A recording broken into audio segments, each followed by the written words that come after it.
natin ng Watch Central. Siyempre, kagaya ng dati, tinatanong ko po kung pwede ako makapag-vlog. Pero pumapayag naman yung may-ari. So, yun ang gagawin natin for today.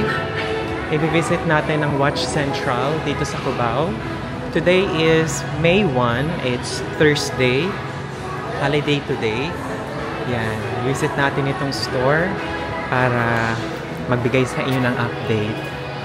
So, andito tayo ngayon sa prospects ng Seiko. Yan. So, itong Seiko is 23,940. Para makita nyo yung pinaka-closer look.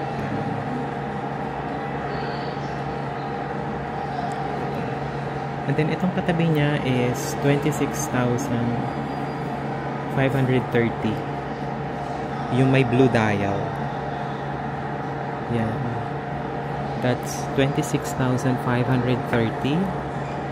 And then, itong green na may bezel, ito naman is 21,670.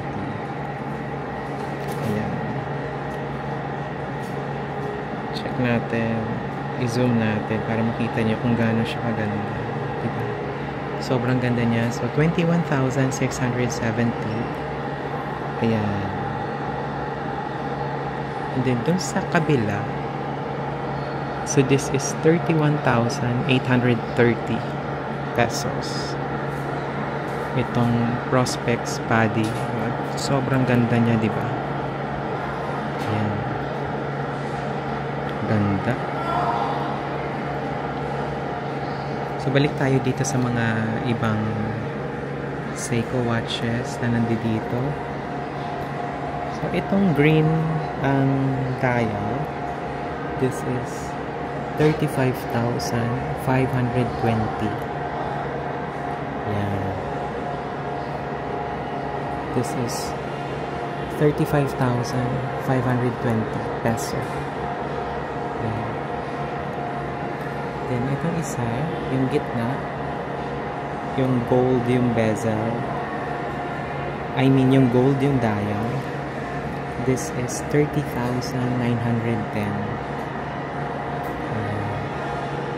And then, meron din tayong 32,970. Ito, isang Seiko watch.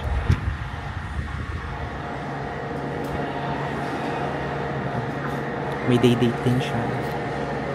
This is 32,970. Diba? Maganda, no?